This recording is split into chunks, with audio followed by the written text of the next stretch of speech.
Good morning, everyone.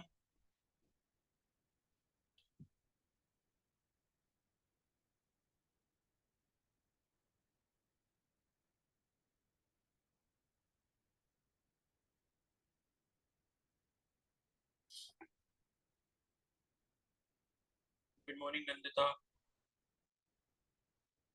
Good morning, Divya. Good morning, Reshma. Good morning, Kamini.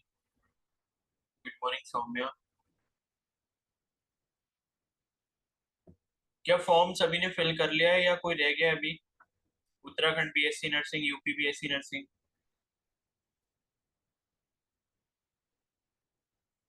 बताओ भाई।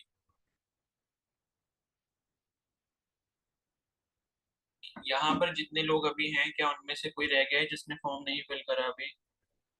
तो नंदिता कब करोगे फिर? किसका इंतजार कर रहे हो? और किसका रह गया है? और सबने कर लिया सर फिर?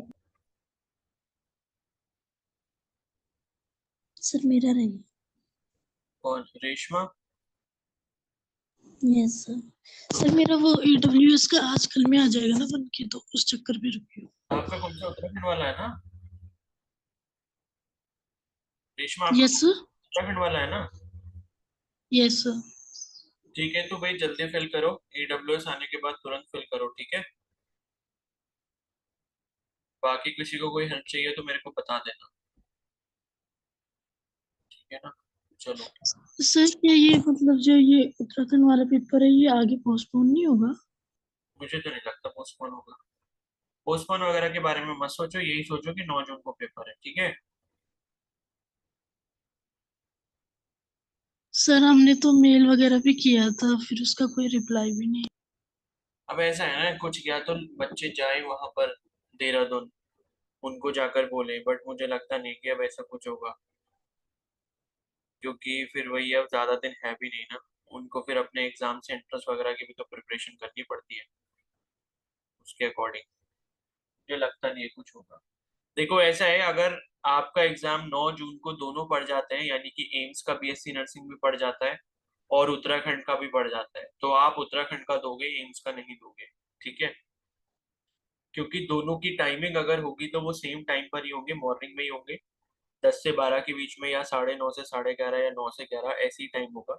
मतलब ऐसा होगा कि अगर दोनों सेम डे आपके एग्जाम होते हैं, आप में से किसी का भी, तो वो क्लैश करेंगे सुबह के टाइम में। तो आप जो है उत्तराखंड का एग्जाम दोगे, आप एम्स का एग्जाम नहीं दोगे फिर। और अगर आपने एम्स बीएससी पैरामेडिकल का फिल कर रखा है, तो इसका बीएससी नर्सिंग देने के बाद आप एम्स बीएससी पैरामेडिकल की अच्छे से तैयारी करोगे, ठीक है ना? तो यही कर सकते हो, बाकी और कोई ऑप्शन नहीं है ना?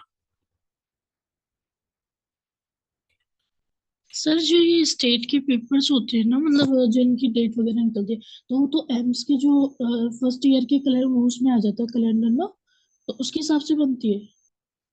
नहीं, ऐसा कुछ नहीं होता है, ये स्टेट वालों को कोई मतलब नहीं है सेंटर से, ना सेंटर वालों को मतलब है स्टेट से। Okay sir. चलो देखते हैं अभी क्या होता है, एडमिट कार्ड आने दो तभी पता चलेगा। आप अपनी तैयारी करते रहो, क्योंकि देना तो है ही, भले कोई भी दो, एक दो या दोनों दो, देना तो है ही, ठीक है? चलो, और क्वेश्चंस इंग्लिश के प्रैक्टिस करते रहो, क्योंकि देखो मैंने बता दिया है, इंग्लिश एक ऐसा सब्जेक्ट है जिसका सिलेबस काफी कम है, और इससे आप ज्यादा से ज्यादा स्कोर कर सकते हो। तो 4-5 दिन भी ढंग से बैठ के 2-2 घंटे रोज की प्रैक्टिस कर लोगे क्वेश्चंस की, तो पेपर इंग्लिश का जो बहुत अच्छा हो जाएगा। टेंसेस वगैरह मैंने सारी चीजें पढ़ा दी हैं, ठीक है? हर टाइप के क्वेश्चन मैंने आपको बता दिए थोड़े थोड़े कि कैसे करने होते हैं।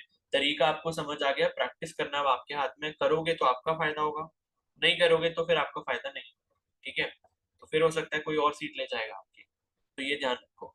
तो वन वर्ड सब्स्टिट्यूशन हो गया, टेंसेस हो गया, डायरेक्ट इनडायरेक्ट हो गया, स्पेलिंग टेस्ट हो गया, ordering of words, ordering of sentences, errors हो गया, क्लोज टेस्ट के क्वेश्चंस कर सकते हो, ईडम्स एंड फ्रेजेस कर लो, एक्टिव पैसिव कर लो। उसके बाद कल मैंने आपको बताया था प्रीपोजिशंस, ठीक है? तो प्रीपोजिशंस के मैंने आपको दिखाए थे कितने, 1200-1400 क्वेश्चन थे टोटल। आपको जितने करने, कम से कम 300-400 क्वेश्चन कर लो, जितने ज्यादा कर सकते हो उतने ज्यादा करो, ठीक है? तो प्रीपोजिशंस के क्वेश्चंस आप कर लेना। इसी तरीके से जो आपके यहाँ पर आर्टिकल्स और डिटर्मिनर्स के क्वेश्चंस हो गए, ठीक है? आर्टिकल्स हो गए या फिर डिटर्मिनर्स के क्वेश्चंस हो गए, ठीक है? तो यहाँ पर मैं इसके क्वेश्चंस आपको एक बार दिखा देता हूँ। और अभी इस लेक्चर के बाद अपना इंग्लिश का सिलेबस कंप्लीट है, फिर शाम को देखेंगे अपने केमिस्ट्री में शायद कुछ चैप्टर्स रह गए हैं उसको देखेंगे, ठीक है ना। तो इंग्लिश जो है आपका हो जाएगा, और आज मैं पूरी कोशिश ये करूंगा कि आपको जो हूँ जो मैं कह रहा था यूपी बीएससी नर्सिंग के लिए क्वेश्चंस आपको पढ़ने हैं जो कि बेसिक 9th और 10th लेवल के आते हैं, तो आज मैं पूरी कोशिश करता हूँ कि वो अरेंज करके आपको दे दूँ, ठीक है।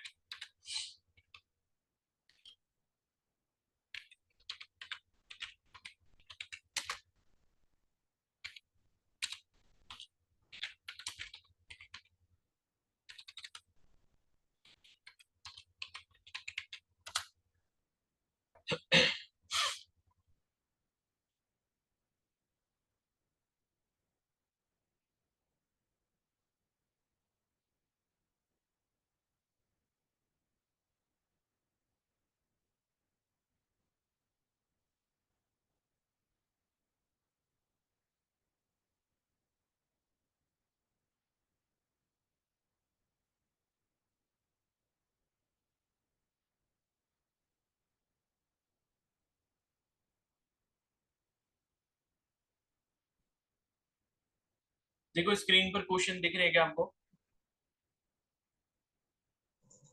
Yes sir. ठीक है, तो आर्टिकल्स जी बेसिकली क्या सर। होते हैं? ए, एन और द, ठीक है। तो ये जो तीन वर्ड्स हैं आपके कि किसके आगे ए इस्तेमाल करना है, किसके आगे आपने एन इस्तेमाल करना है, और किसके आगे आपने द इस्तेमाल करना है, ये क्या होते हैं? आपके आर्टिकल्स होते हैं, ठीक है। तो एक काम करता हूँ, मैं पहले आपको आर्टिकल्स के थोड़े से रूल्स बता देता हूँ कि किस तरीके से आपने इस्तेमाल करने होते हैं, ठीक है। काफी सिंपल सा टॉपिक है, और ये है कि इसके एक बार थोड़े से रूल्स देख लो, दो चार रूल्स ही हैं, ज्यादा कुछ खास नहीं है। और रूल्स देखने के बाद जो है आप इसके क्वेश्चंस को प्रैक्टिस कर लें, ठीक है।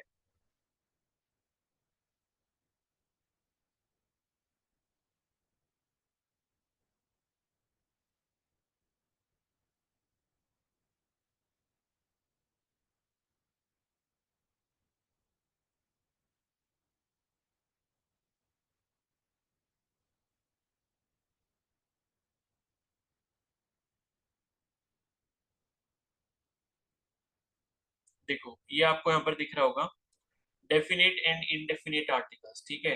तो in English there are three articles, a, an and the. Articles are use before nouns और noun equivalents and are a type of adjective, ठीक है। तो क्या होता है कि आर्टिकल्स का इस्तेमाल जब भी आप करोगे नाउन से पहले करोगे, या नाउन की इक्विवेलेंट जो है उनके पहले करोगे। द डेफिनेट आर्टिकल द, ठीक है।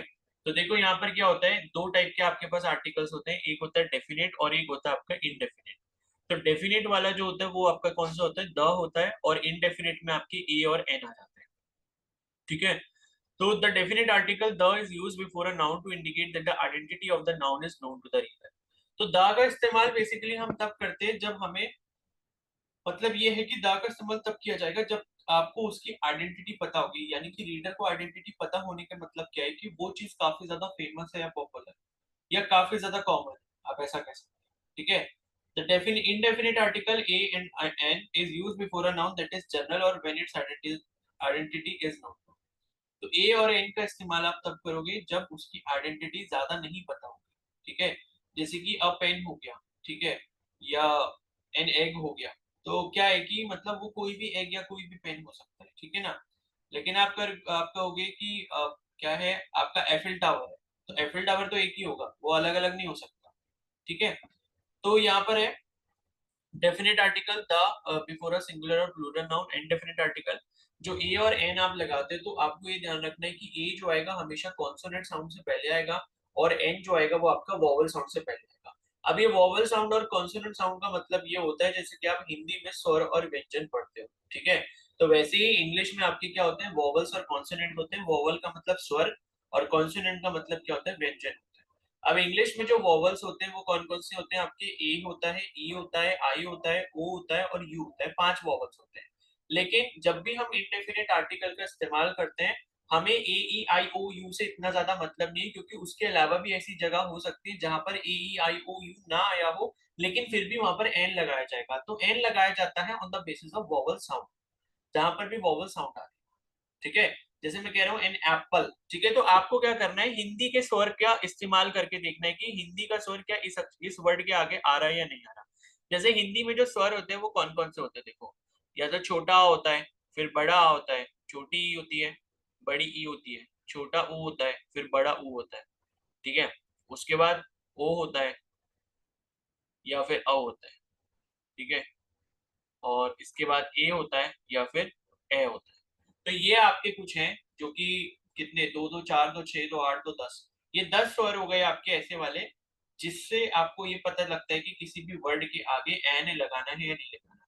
तो जब भी कोई वर्ड का प्रोनाउंसिएशन कर रहे हो और उनमें से कोई भी प्रोनाउंसिएशन में स्टार्टिंग में ऐसी साउंड आपको आ रही होगी तो आप एन का इस्तेमाल यहाँ पर करोगे, और ऐसी साउंड नहीं आ रही होगी तो आप ए का इस्तेमाल करोगे अगर आपको इनडेफिनेट आर्टिकल लगाने को कहा गया, ठीक है। और उसके बाद यहाँ पर देखो, और दूसरी चीज ये है कि ए एन और दा को अगर आपने डिफरेंशिएट करना है तो ए और एन आप तब लगाओगे जब स्पेसिफिक आइडेंटिटी आपको ना बताई जाए। जैसे मैंने कहा कि एन एग, ठीक है, एन एप्पल, ठीक है, अब पेन, तो अब पेन कोई भी हो सकता है, एग कोई भी हो सकता है, एप्पल कोई भी हो सकता है, आपने उसकी आइडेंटिटी को स्पेसिफाई नहीं करा है, ठीक है। तो उसके बाद है, अगर आप आइडेंटिटी को स्पेसिफाई कर देते हो तो आपको यहाँ पर द का इस्तेमाल लगाना है। यानी कि जैसे मैंने कहा the United states of America, तो यूनाइटेड स्टेट्स ऑफ अमेरिका एक ही है, अलग अलग नहीं है कि एक मतलब कहीं और पाया जाता है दूसरा कहीं और पाया जाता है, ठीक है। तो ये जो है दो रूल्स आपको ये वाले ध्यान रखने हैं और आपको वोवल साउंड वाला रूल यहाँ पर ध्यान रखना है। तो हिंदी के स्वर अगर किसी के भी वर्ड के आगे आपको उनकी आवाज जो है सुनाई दे रही है तो आप जो है एन का इस्तेमाल करेंगे, अदरवाइज आप ए का इस्तेमाल करेंगे, ठीक है। और जो है यहाँ पर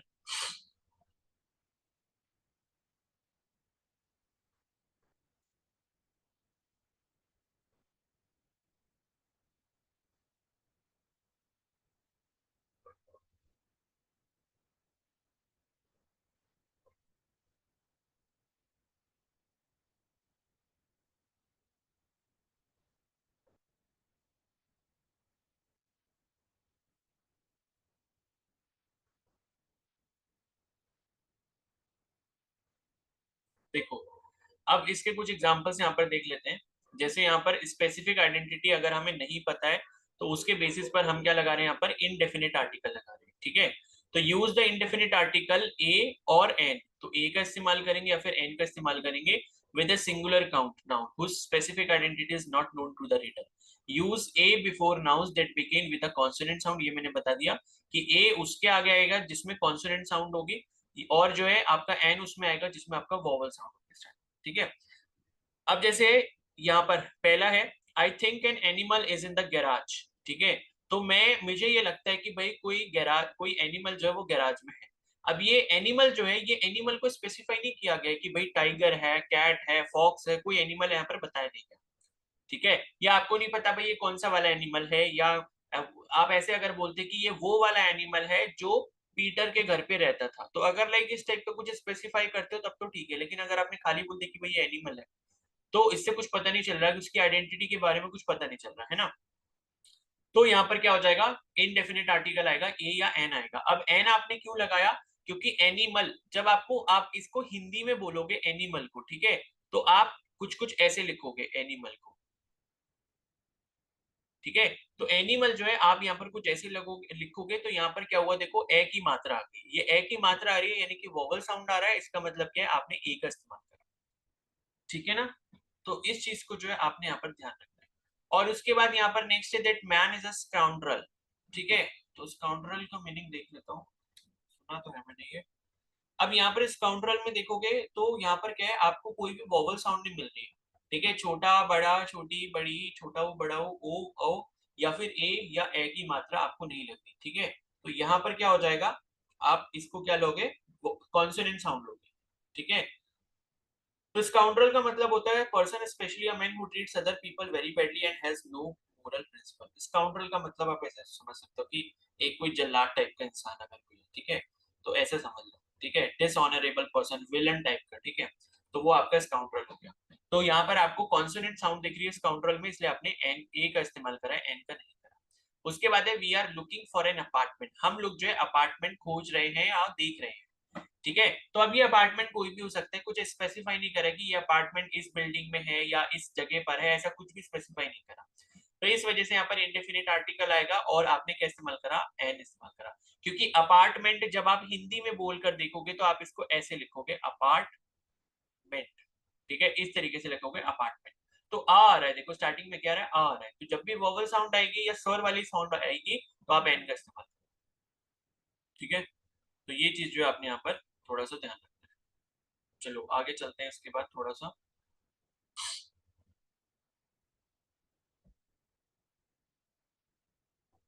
अब देखो यहाँ पर सेकंड वाला जो है वो देख लो कि आपको अगर स्पेसिफिक आइडेंटिटी पता होगी, यानी कि डेफिनेट आर्टिकल द का आप जो है इस्तेमाल करोगे।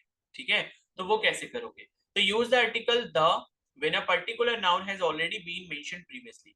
तो आपको द का इस्तेमाल तभी करना है जब आपने उस चीज के बारे में कुछ ना कुछ पहले स्पेसिफाई कर दिया। जैसे कि मैंने जो है कल वो एप्पल मतलब मैंने कल जो है मुझे पीटर ने एक एप्पल दिया था और उसी एप्पल को मैंने खाया था। तो आपने स्पेसिफाई कर दिया कि जो एप्पल आपने खाया है वो आपको पीटर ने दिया था। यानी कि जिस चीज की आप बात कर रहे हो उसके बारे में अगर आपने प्रीवियसली मेंशन कर दिया है तो वो आपका स्पेसिफिक चीज बन जाएगी एंड उसके लिए आप द यानी कि डेफिनेट आर्टिकल का इस्तेमाल यहाँ पर करेंगे। ठीक है, जैसे एग्जांपल है आई एट एन एप्पल यस्टरडे, मैंने एक एप्पल जो है कल खाया था। ठीक है, तो यहां तक जब आपने बोला आई एट एन एप्पल यस्टरडे, यहां तक आइडेंटिटी एप्पल की मेंशन नहीं की गई है ना। आपने सिर्फ बोला कि एप्पल खाया था। अब एप्पल तो कोई भी हो सकता है, एप्पल कश्मीर का भी हो सकता है, एप्पल कहीं और का भी हो सकता है, हिमाचल का भी हो सकता है, तो उससे फर्क नहीं पड़ता। उसके बाद नेक्स्ट लाइन में क्या बोला, the Apple was juicy and delicious, वो एप्पल जो है जूसी था और डिलीशियस था। लेकिन अब जो आगे आप सेंटेंस में बात कर रहे हो जिस एप्पल की, वो एप्पल वही वाला है जो आपने कल खाया था। ठीक है, तो इसलिए इससे पहले आपने क्या इस्तेमाल करा, द का इस्तेमाल। तो मैंने कल एक एप्पल खाया था, वो एप्पल जूसी था और डिलीशियस था। तो पहले आपने एप्पल को मेंशन कर दिया कि आपने एप्पल खा लिया है और उसी के प्रॉपर्टीज के बारे में, उसी के कैरेक्टरिस्टिक फीचर्स के बारे में आप बता रहे हो कि वो एप्पल जूसी था और डिलीशियस था। तो इस तरीके से आप स्पेसिफिसिटी अगर किसी भी चीज की बताते हो तो वहां पर आप द यानी कि डेफिनेट आर्टिकल का इस्तेमाल करोगे। जैसे दूसरा एग्जांपल है, the boy sitting next to me raised his hand. ठीक है, वो लड़का जो मेरे बगल में बैठा हुआ था उसने अपना हाथ ऊपर उठाया। तो यहाँ पर आपने अगर खाली द बॉय होता, मतलब खाली बॉय लिखा होता, ठीक है, तो वो कोई भी बॉय हो सकता था, लेकिन उस बॉय को स्पेसिफाई आपने किस तरीके से करा कि जो आपके बगल में या साइड में बैठा हुआ था उसने अपना हाथ खड़ा करा है। तो इसलिए आपने द बॉय इस्तेमाल करा, आ बॉय आपने इस्तेमाल नहीं करा। ठीक है, उसके बाद है thank you for the advice you give me, शुक्रिया उस एडवाइस के लिए जो आपने मुझे दी। तो आप किस एडवाइस के लिए थैंक यू कर रहे हो, जो आपको मिली है। ठीक है, आपने स्पेसिफाई कर दिया फिर से। ठीक है, तो यहां पर जो है आप द का इस्तेमाल करोगे। ठीक है, और अगर खाली यहां पर ऐसे नहीं बोला होता कि जो आपने एडवाइस दी उसके लिए धन्यवाद, तो फिर आप खाली ऐसे लिख देते थैंक यू फॉर एडवाइस। तो आप इस तरीके से लिख देते हैं। ठीक है, और उसके बाद है use the article the when the noun refers to something और समवन दैट इज यूनिक। अगर कोई चीज यूनिक है तो भी आप द का इस्तेमाल करोगे। जैसे कि द थ्योरी ऑफ रिलेटिविटी। अब देखो थ्योरी ऑफ रिलेटिविटी एक ही है जो कि एल्बर्ट आइंस्टीन ने बता रखी है, ये सबको पता है दुनिया में। तो ऐसा तो है नहीं कि थ्योरी ऑफ रिलेटिविटी आपने बताई या मैंने बताई या आइंस्टाइन ने बताई तो ये सारी अलग अलग हो गई, क्योंकि जो पॉपुलर है, जो चीज पॉपुलर है उसको एक ही इंसान ने डिस्कवर करा था। अब जैसे आपने बोला कि ग्रेविटेशन जो है वो न्यूटन की तरफ से डिस्कवर किया था, तो वो भी क्या हो गया कि स्पेसिफिक चीज हो गई, ये पॉपुलर चीज होगी जो किसी एक ही पर्सन ने करी, यानी कि वो यूनिक है, तो भी उसके आगे आप क्या लगाओगे, द लगाओगे। अब जैसे द 2003 फेडरल बजट। ठीक है, तो 2003 के फेडरल बजट के बारे में बात करें तो आपने यहाँ पर भी स्पेसिफाई कर दिया, या आप ऐसा भी बोल सकते हो कि 2003 में जो बजट आया होगा, ठीक है, वो कैसा होगा, 2003 का होगा, यानी कि यूनिक होगा। अब 2003 में जो चीज आ गई है, अब जरूरी थोड़ी कि सेम चीज 2004 में भी आ जाए, 5 में भी आ जाए या अगले साल आ जाए, ऐसा नहीं होगा। ठीक है, तो जब भी आप स्पेसिफिसिटी देख रहे हो या फिर यूनिकनेस देख रहे हो किसी भी सेंटेंस में, तो वहां आपको जो है द का इस्तेमाल करना है। ठीक है, तो बस इतना काफी है इसमें ये रूल समझने के लिए। और कुछ और भी यहाँ पर देख लो, एक हाँ लैंग्वेजेस वगैरह के साथ भी कुछ एक रूल होता है, मैं बता देता हूँ यहाँ पर। तो यहाँ पर जो है देखो एक चीज आपको काउंट और मतलब जो काउंट वाली क्वांटिटीज होती है, जिस क्वांटिटी को आप काउंट कर सकते हो और जिसको आप काउंट नहीं कर सकते, उसके लिए भी आपको यहाँ पर एक रूल यहाँ पर ध्यान रखना पड़ेगा। ठीक है, जैसे कि है I would love some coffee right now. ठीक है, तो यहाँ पर आप सम का इस्तेमाल कर सकते हो अगर आपके पास जो है कॉफी को, क्योंकि आप काउंट नहीं कर सकते, गिन नहीं सकते। ठीक है, not coffee in general but a limited amount of coffee. ठीक है, we might get rain tomorrow, some rain would be good for the day. ठीक है, तो इस तरीके से होगा, तो जो कि आपके नॉन काउंटेबल होंगे नाउन्स, उसके साथ भी आप यहाँ पर क्या लगाते हो, मतलब आप आर्टिकल्स का इस्तेमाल नहीं कर सकते। ठीक है, और उसके बाद यहाँ पर भी शायद कुछ रूल लिखा था, देखो यहाँ पर भी एक रूल लिखा था काउंट और नॉन नॉन काउंट वाले के बारे में, कि for the purpose of understanding how articles are used it is important to know that nouns can be either count that is countable या कैन बी काउंटेड और non count, indefinite in quantity and can not be counted. In addition, count nouns are either singular, that is one, plural, more than one. Non-count nouns are always in singular form. तो ये ध्यान रखना है कि अगर कोई भी चीज नॉन काउंटेबल है तो आप उसको हमेशा सिंगुलर फॉर्म में कंसीडर करते हो. जैसे वाटर है, वाटर को आप काउंट नहीं कर सकते, तो वाटर के आगे आप हमेशा इज का इस्तेमाल करते हो, यानी कि सिंगुलर वर्ब का इस्तेमाल करते हो. उस दिन मैं आपको एक रूल बता रहा था ना, जिसके बारे में मैंने आपको बाद में मैसेज करा था, कि सब्जेक्ट वर्ब एग्रीमेंट जो होता है, मैंने आपको उसमें थोड़ा सा गलत उल्टा बता दिया था. मैंने आपसे कहा था कि सिंगुलर नाउन होगा तो प्लूरल वर्ब आएगा, ऐसा नहीं होता. मतलब जो सिंगुलर नाउन होता है वो अपने साथ सिंगुलर वर्ब लेता है. सिंगुलर नाउन अगर है तो सिंगुलर वर्ब का मतलब कि इज आएगा, या ठीक है इज आएगा यहाँ पर. और अगर मान लो प्लूरल वर्ब होगा तो उसके साथ आर आएगा, तो वो प्लूरल वर्ब लेगा. तो आपको ध्यान रखना है कि अगर कोई नॉन काउंटेबल क्वांटिटी होती है या नॉन काउंटेबल थिंग होती है, जैसे कि वाटर हो गया, वाटर को आप काउंट नहीं कर सकते. मेजर कर सकते हो, मतलब क्वांटिटी को मेजर कर सकते हो कि कितने लीटर है, लेकिन गिन नहीं सकते कि 5 वाटर है 6 वाटर है, इसका कोई मतलब नहीं है. तो ये आपका सिंगुलर हो गया, और इसके साथ क्या आएगा, सिंगुलर वर्ब आएगा, यानी कि इज आएगा. तभी आप हमेशा वाटर के साथ इज इस्तेमाल करोगे कि वाटर इज अवेलेबल. ठीक है, आप कभी भी ऐसे नहीं कहते वाटर आर अवेलेबल. ठीक है. और अगर आप ऐसा कहोगे वाटर्स कहोगे, तो ये वाटर्स का मतलब अलग हो जाता है. ये वाटर्स का मतलब क्या होता है, जो पानी के आपके सोर्सेस हैं.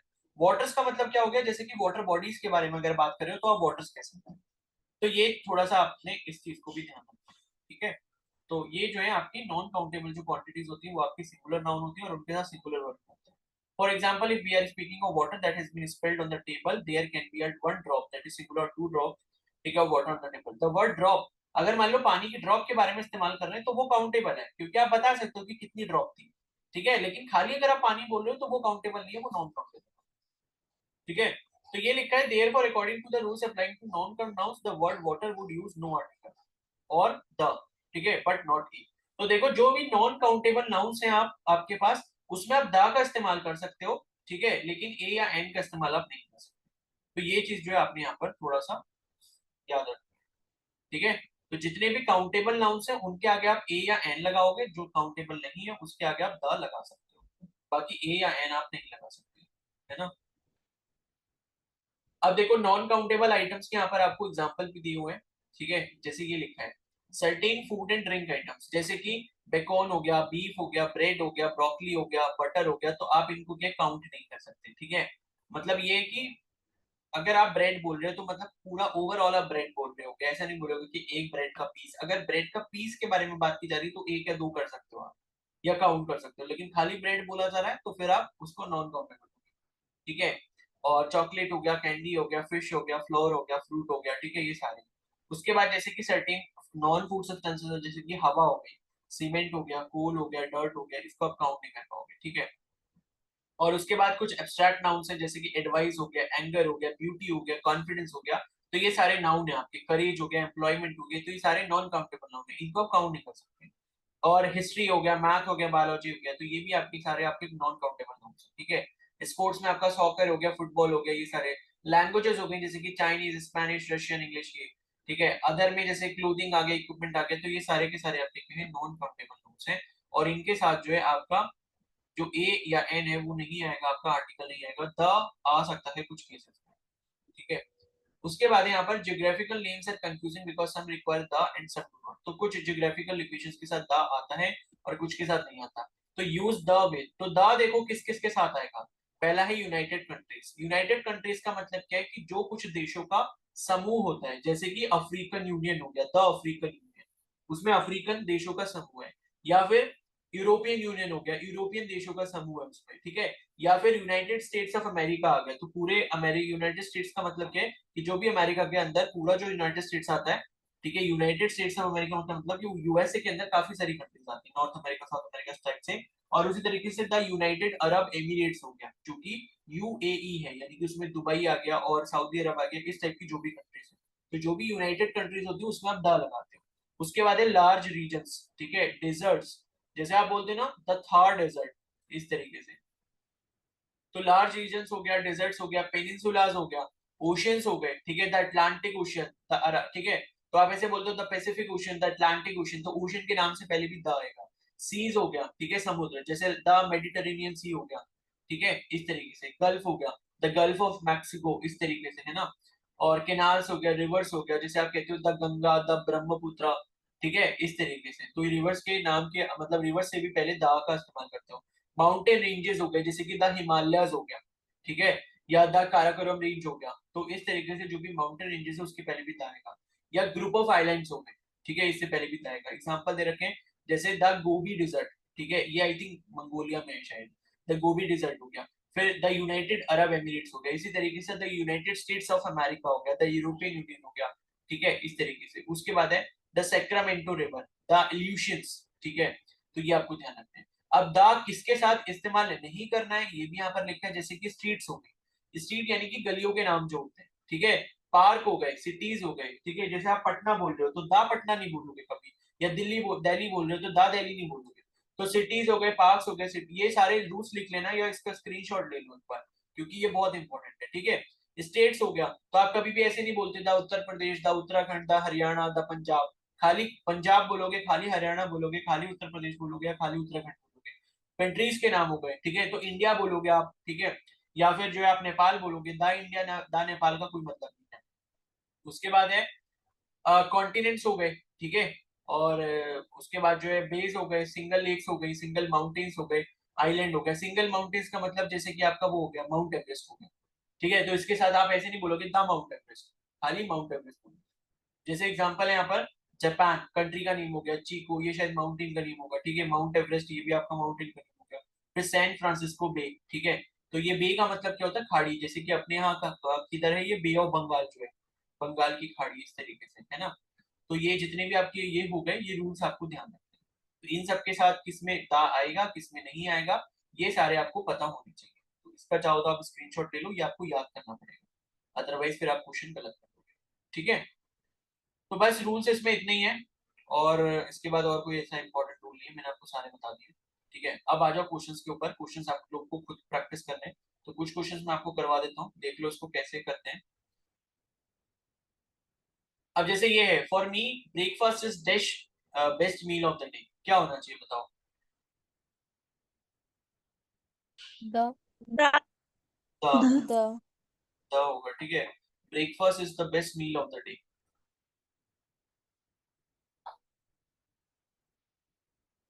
ठीक है।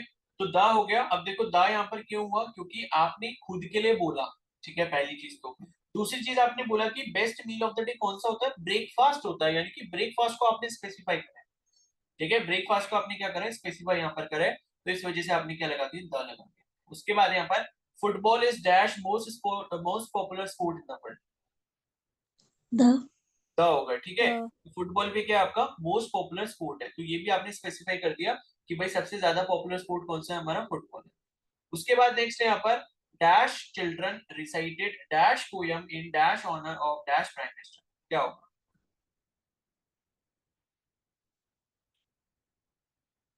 C. सी होगा,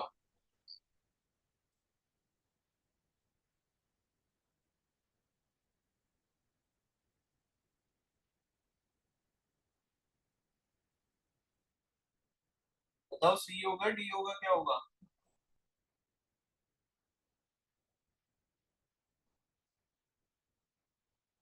देखो चिल्ड्रन जो है वो वैसे भी आपका यहाँ पर क्या है, प्लूरल है, तो इसके आगे ए या एन तो नहीं आएगा, ठीक है। तो ये वाला ऑप्शन तो यहाँ पर कैंसिल हो जाता है, ये तो नहीं आएगा। अ चिल्ड्रन कोई मतलब नहीं होता, क्योंकि चिल्ड्रन क्या एक प्लूरल नाउन है ना। चाइल्ड अगर होता तो सिंगुलर नाउन होता है, चिल्ड्रन क्या होता है। और कभी भी ध्यान रखना चिल्ड्रंस नहीं होता, ठीक है। चिल्ड्रंस जो है वो गलत है, ये नहीं होता कभी भी। चिल्ड्रन ऑलरेडी प्लूरल फॉर्म होती है किसकी, चाइल्ड की। चाइल्ड यानी कि बच्चा, और चिल्ड्रन मतलब काफी सारे बच्चे, ठीक है। क्या होगा अभी बताओ इसका आंसर। sir D डी होगा, D the children recited a poem. अब देखो पोयम है, पोयम से पहले जो है इन्होंने कुछ स्पेसिफाई तो करा नहीं कि द पोयम लगाओगे आप, आ पोयम ही लगाओगे, क्योंकि पोयम तो इन्होंने बताई नहीं है कि किसकी पोयम है, कि विलियम शेक्सपियर की पोयम है या किसी और पोएट की पोयम है। अगर ऐसा कुछ स्पेसिफाई किया होता तो द पोयम हो जाता, ठीक है, लेकिन कुछ नहीं करा। तो पोयम से पहले ए या एन आएगा इंडेफिनिट आर्टिकल, और ए तो आ नहीं सकता, क्योंकि पोयम में जो है आप जो आपका स्टार्टिंग है वो वोवल साउंड नहीं है, कॉन्सोनेंट का साउंड है, तो ए पोएम हो जाएगा। फिर उसके बाद है इन, फिर डैश ऑनर ऑफ, तो इसके बाद क्या हो जाएगा, इन द ऑनर ऑफ हो जाएगा, क्योंकि आप जिसके ऑनर की बात कर रहे हो उसको भी स्पेसिफाई कर रहे हो, और किसके ऑनर की बात कर रहे हो, प्राइम मिनिस्टर के ऑनर की बात कर रहे हो, तो इन द ऑनर ऑफ, ठीक है, in the honour of the prime minister, ठीक है। ये वैष्णवी ये लिखो मत स्क्रीन पर प्लीज, ठीक है। उसके बाद नेक्स्ट है यहाँ पर देखो,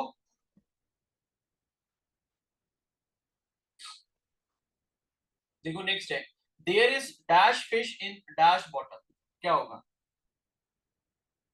बी बी होगा, बी क्या होगा बताओ, बी होगा। बी होगा, ठीक है। तो there is a fish in the bottle, है ना। तो अब ये डी हुआ कैसे, सॉरी बी हुआ कैसे, कि बॉटल में जो है वो फिश है, तो बॉटल को आपने पहले स्पेसिफाई करा कि फिश है कहाँ पर, तो कहाँ पर है भाई, बॉटल में, ठीक है। तो यही हो जाएगा, मतलब आपने क्या कर दिया, आपने उस चीज को स्पेसिफाई कर दिया। उसके बाद नेक्स्ट है यहाँ पर, they wanted to hear dash end of the story, B D C होगा, ये तो है ही, सर सी होगा शायद। सी होगा, ठीक है। उनको जो है स्टोरी का अंत जो है वो सुनना था, तो यहाँ पर सुनना था, क्या सुनना था ये स्पेसिफाई करा आपने, किसे सुनना था, एंड ऑफ द स्टोरी को सुनना था, इसलिए आपने द का इस्तेमाल यहाँ पर किया, ठीक है ना। उसके बाद है, dash student should learn from the best expert she और ही कैन फाइंड, बताओ, स्टूडेंट को जो है सीखना चाहिए बेस्ट एक्सपर्ट से, जो उसको मिल जाए,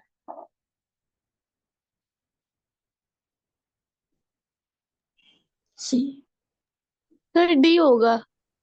ये होगा इसमें, सर डी होगा। हो जाएगा। A student should learn from the best expert, देखो दा इसलिए नहीं आ सकता बिकॉज यहाँ पर स्टूडेंट, एक ही स्टूडेंट की बात की गई है, यानी कि सिंगुलर की तरह काम कर रहा है, इसलिए यहाँ पर जो है दा का इस्तेमाल नहीं किया जाएगा, क्योंकि यहाँ पर स्टूडेंट के बारे में भी नहीं बताया गया ना कि कौन सा वाला स्टूडेंट है, तो यहाँ पर ए या एन में से आएगा, और एन इसलिए नहीं आ सकता क्योंकि वोवल साउंड नहीं है स्टार्टिंग, तो क्या आएगा, ए आ जाएगा, ठीक है। चलो आगे के कुछ एक देखता हूँ, कुछ आगे और सेंटेंसेस भी हो आपके कंट्रीज वगैरह के वाले एग्जांपल्स।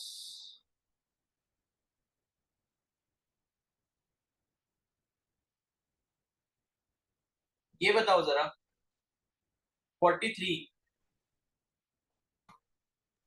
सी सी सी होगा, बी बी क्या होगा भाई, केडी पटेल एक डैश ऑनेस्ट मैन है, क्या होगा, बी बी होगा, ठीक है। KD Patel is an honest man, ठीक है। अब यहाँ दा इसलिए नहीं होगा क्योंकि आप दा जो है वो नाउन से पहले इस्तेमाल करते हो, और ऑनेस्ट जो है वो नाउन नहीं है, ऑनेस्टी नाउन होता है, ठीक है। आप ये कहते हो ना, honesty is the best policy, तो अब ये नाउन की तरह यहाँ पर काम कर रहा होता है, मतलब ऑनेस्ट जो है वो आपका नाउन नहीं है, ठीक है ना। ऑनेस्ट जो है वो आपका यहाँ पर नाउन नहीं है, इस वजह से यहाँ पर दा का इस्तेमाल नहीं किया गया, क्योंकि दा का इस्तेमाल आप या किसी भी आर्टिकल का इस्तेमाल आप जो है मतलब दा का इस्तेमाल नाउन से पहले करोगे, नाउन के इक्विवेलेंट से पहले करोगे। अब यहाँ ऑनेस्ट लाइक आपने कुछ एडजेक्टिव जैसा बताया कि उसकी प्रॉपर्टी है उस बंदे की, तो ऑनेस्ट जब आप बोलते हो, जब आप इसको हिंदी में बोलोगे तो ऑनेस्ट को आप ऐसे बोलोगे, ऑनेस्ट, ठीक है। तो स्टार्टिंग में देखो क्या आ रहा है, ओ आ रहा है, तो इस वजह से आपने एंड का इस्तेमाल करा है, क्योंकि वोवल साउंड आपको दिखाई, ठीक है, तो ये चीज आपने ध्यान रखनी है। उसके बाद नेक्स्ट बताओ, ये काफी इजी है, dash apples I bought are sold, जो एप्पल मैंने खरीदे थे वो खट्टे निकले, बी बी सी होगा, सी, सी ठीक है। The apples I bought are sour, मतलब मैंने जो एप्पल खरीदे थे वो खट्टे निकले, स्पेसिफाई कर दिया उसने कि कौन से वाले एप्पल खट्टे निकले जो मैंने खरीदे थे, इस वजह से यहाँ पर सी हो जाएगा, ठीक है। और ये बताओ, चलो ये बता दो 47, बी बी क्या होगा, सी सी होगा, सी कैसे हो जाएगा, बी अरे एफओ का मतलब समझ लो किसी की शॉर्ट फॉर्म है, जैसे एफओ क्या, फूड ऑफिसर हो गया, कुछ भी ऐसा हो गया, ठीक है। तो माय ब्रदर इज क्या होगा? A होगा। N बी होगा, ठीक है। My brother is an, B ठीक है। अब एफओ मतलब कि फूड ऑफिसर हो गया, लेकिन एफओ जब आप शॉर्ट फॉर्म में बोल रहे हो तो एफओ को जब आप हिंदी में लिखोगे तो ऐसे लिखोगे एफ, सॉरी, आप इसको कैसे लिखोगे? एफ ओ, ठीक है ना। हिंदी में जब लिखोगे तो ऐसे लिखोगे, और इसमें एफ में क्या आ रहा है? ये वोवल साउंड आ रहा है, तो इस वजह से यहाँ पर आपने एन का इस्तेमाल करा। और दा का इस्तेमाल भाई क्यों करोगे? जो सी सी कह रहे हो यहाँ पर कुछ स्पेसिफाई थोड़ी ना करा है। मेरा भाई एक एफओ है, बस इतना तो बोला है, कुछ और बोला क्या उन्होंने वहां पर स्पेसिफाई करके? नहीं बोला, ठीक है। अगर ये ऐसा कुछ बोलते कि मतलब जो मेरा यंगर भाई है वो एफओ है, ऐसा करके अगर कुछ स्पेसिफाई करा जाता तब आप यहाँ पर दा लगाते, ठीक है। जैसे ऐसे बोलते कि my brother who is younger to me, इस तरीके से अगर कुछ बोलते ही इज द एफओ, इस तरीके से आ सकता था, ठीक है। तो ये आपको ध्यान रखना है, तो स्पेसिफिसिटी ध्यान रखनी अगर है तभी आप दा का इस्तेमाल करें। और अगर सिंपल से सेंटेंस लिखा है तो आप इनडेफिनेट आर्टिकल लिखोगे। ये बताओ क्या होगा 48 वाला? This is dash unique chance, A होगा सर। ये होगा, ठीक है। आपको ये मत कह देना कि इसके आगे वोवल यू आ रहा है। मैंने बोला कि वोवल से मतलब नहीं होता, वोवल साउंड से मतलब होता है, क्योंकि यूनिक जब आप लिखोगे हिंदी में, ठीक है, हिंदी में लिख लिया करो, तो यूनिक कुछ ऐसे लिखोगे, यूनिक, है ना। इसमें क्या आ रहा है? यू आ रहा है, यू, या आ रहा है, या, तो या तो हमारा क्या होता है? स्वर नहीं होता, इस वजह से हमने आ का इस्तेमाल किया, ठीक है। तो अब इसके क्वेश्चंस जो है आप बाकी के खुद से प्रैक्टिस कर लोगे, मैंने आपको करा दिए कुछ क्वेश्चंस, रूल समझा दिए। इसके बाकी के क्वेश्चंस, ये 12 सेक्शन से 1200 क्वेश्चंस आपको मिल जाएंगे, 300-400 कम से कम कर लो, आराम से हो जाएगा, ठीक है। तो कर लोगे सब? Yes sir. yes चलो ठीक है फिर, तो फिर शाम को मिलेंगे। अब आप लीव कर सकते हो। एक आध टॉपिक और रह गया, अभी वो हो नहीं पाया। एक वो मैंने आपको बताना है, फिगर ऑफ स्पीच, जिसे आप हिंदी में अलंकार कहते हो, ठीक है। वो एक और टॉपिक बताना है, क्योंकि उस पर क्वेश्चन आया हुआ है, ठीक है। वो शाम को करेंगे।